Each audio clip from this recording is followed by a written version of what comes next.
The problematic prince. It was early in the morning on the day before Erna's birthday. "Are you going hunting with the princes of Philia today?" Erna asked. "Yes," Bjorn said simply. "Until tomorrow?" "Yes. Did I not tell you?" "No, I thought that was another time." "Really?" Bjorn turned his gaze back to the newspaper. Reading while eating was one of Bjorn's many little habits that Erna was really starting to take a disliking to. Would it be so much to ask for a little face-to-face time with her husband? "When will you be back?" Erna asked. Tomorrow. The hunt finishes later today, so should be about lunchtime." Erna took up a teacup, trying her best to not let it rattle with her shaking. Bjorn smiled at her, not noticing. It was such a warm smile and made her feel like they were real lovers.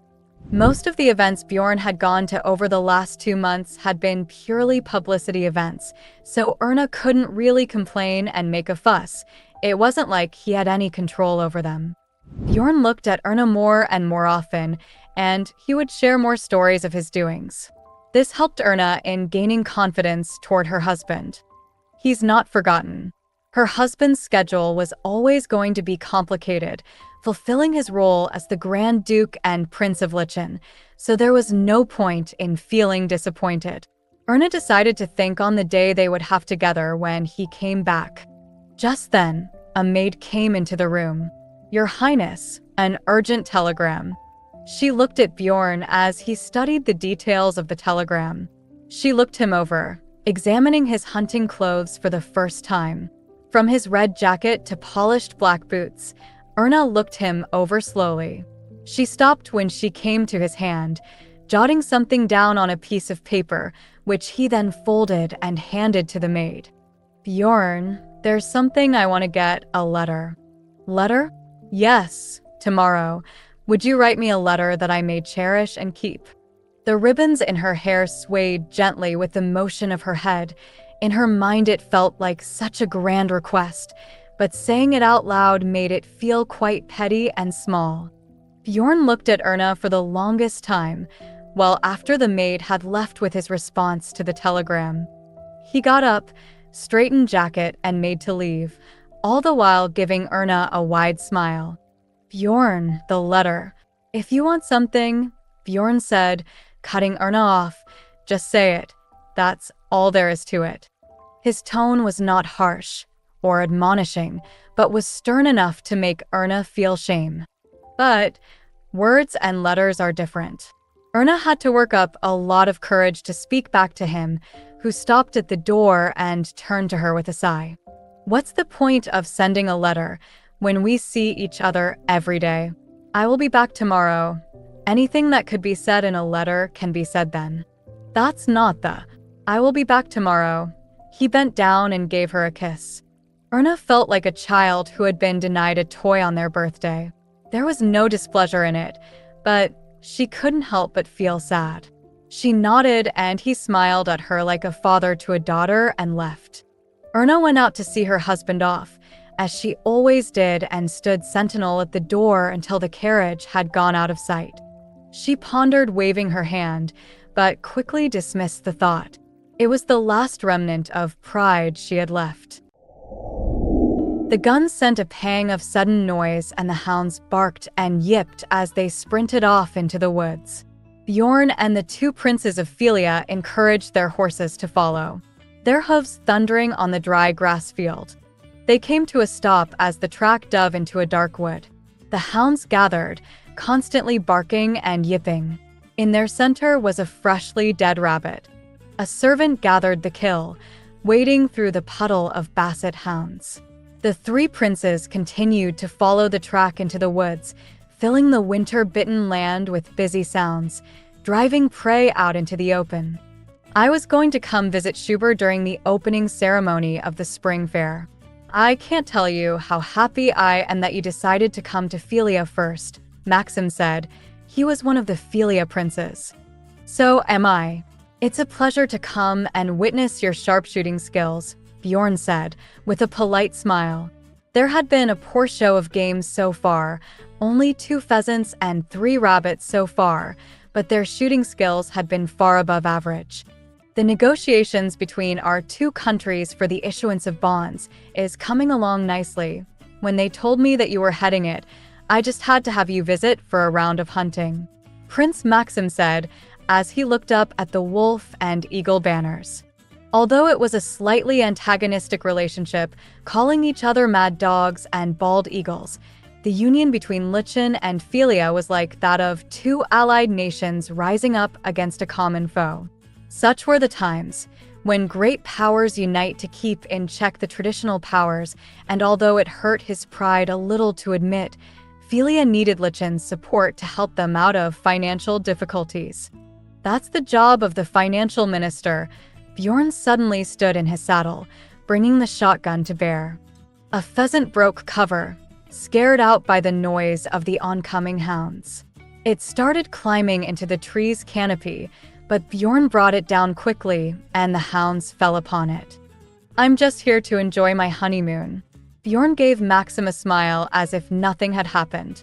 It was an extremely brazen display, even though he had to be aware of who was holding the money for the Lichen delegation.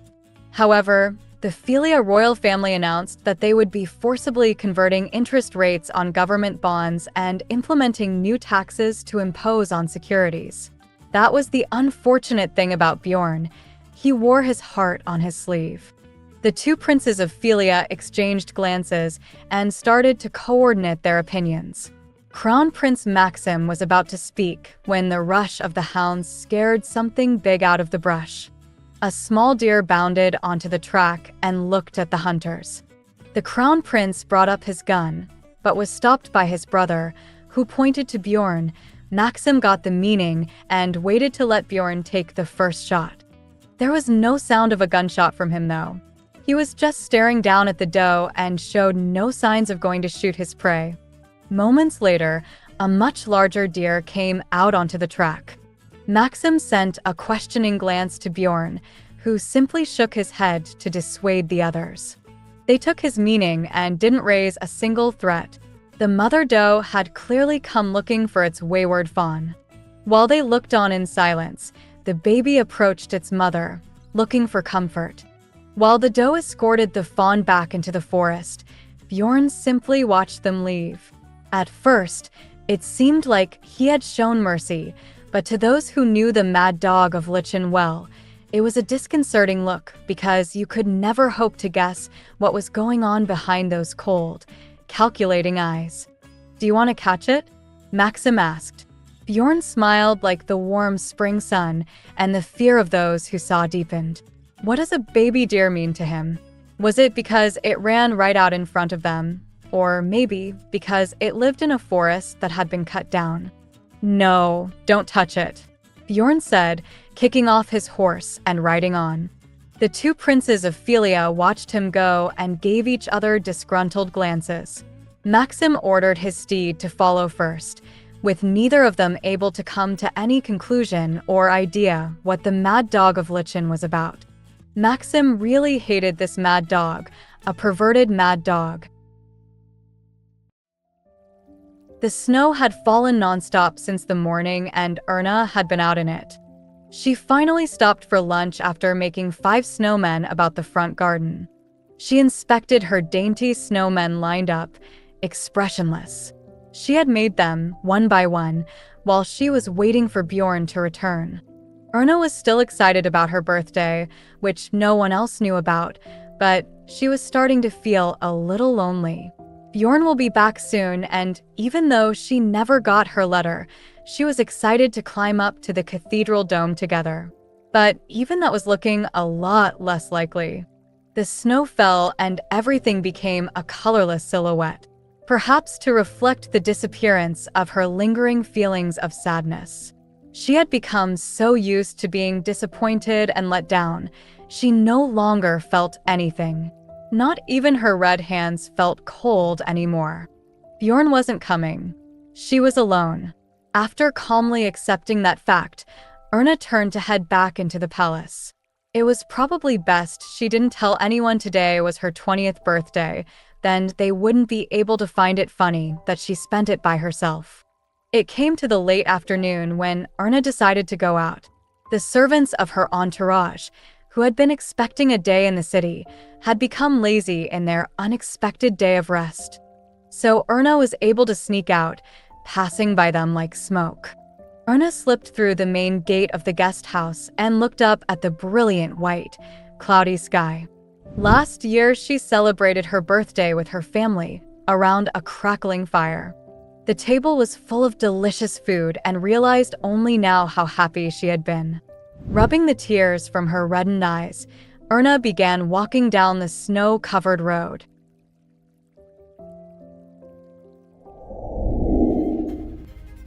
She had neglected her duties, Karen realized while organizing the ducal couple's tour.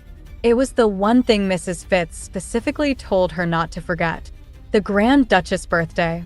She stared at the calendar. She couldn't figure out what to do and where to start. The Grand Duchess never showed any signs and not once mentioned her upcoming special day. All she had done all day was wander around the garden, making small snowmen. Karen went to find the Grand Duchess' personal maid, Lisa, who was found in the maid's restroom. She was braiding a maid's hair, with a long line of maids waiting their turn. "Lisa, did you know?" "Know what?" Lisa said, not looking up. "So no one knew? Unbelievable. The Grand Duchess' birthday." "Right. Everyone, follow me." Karen clapped her hands and put on a stern voice. "Come on. Everyone, we have a lot of work to get done."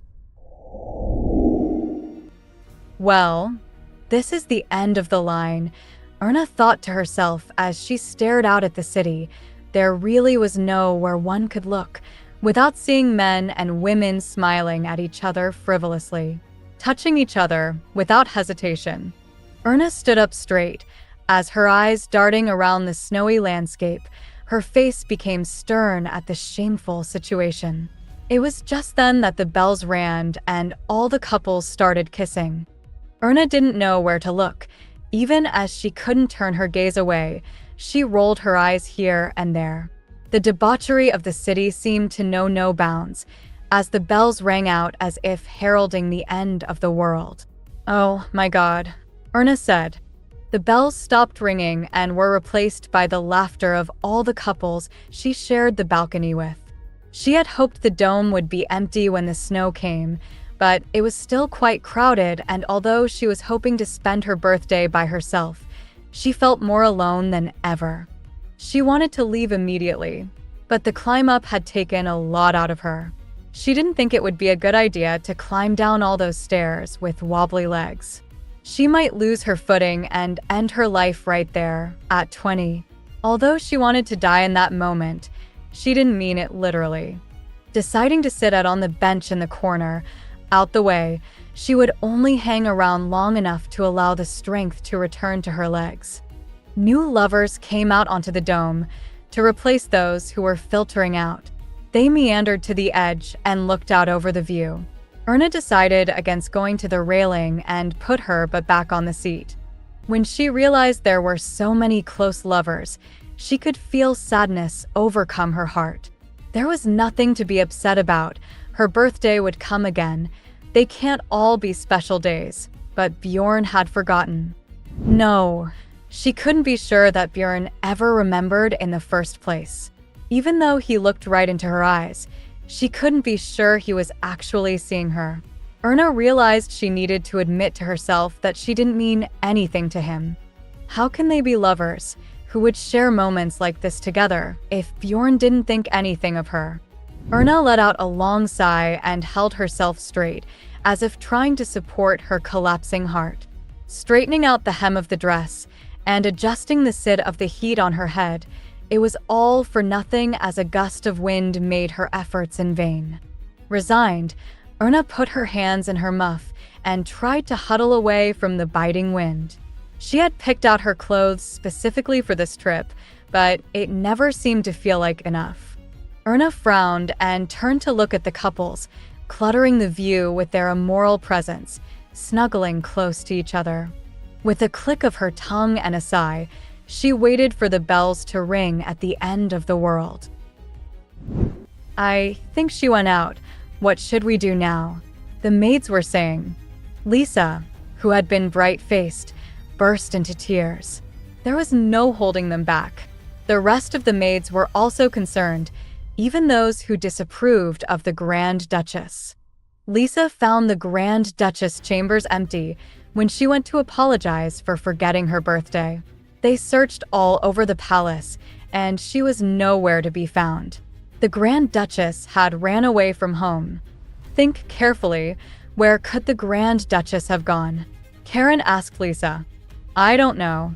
How can you, of all people, the one person that followed Her Highness everywhere she goes, not remember her very birthday?